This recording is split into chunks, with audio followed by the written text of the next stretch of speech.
আসলে আমি দুধও খাবো না। চশমাটা খুলুন তো, এবার খান।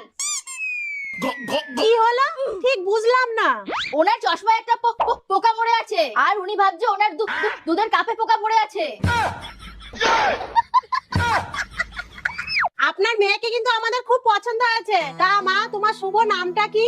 ওর নাম সবার মধ্যে আছে, আমার আশা, আপনার আশা, সকলের আশা, নীলাশা। বাহ বাহ, খুব সুন্দর নাম।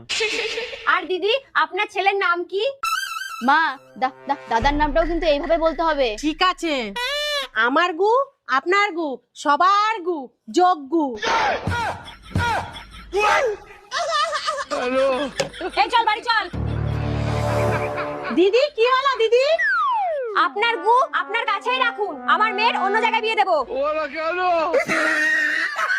ये सब क्या देखना पड़ रहा है।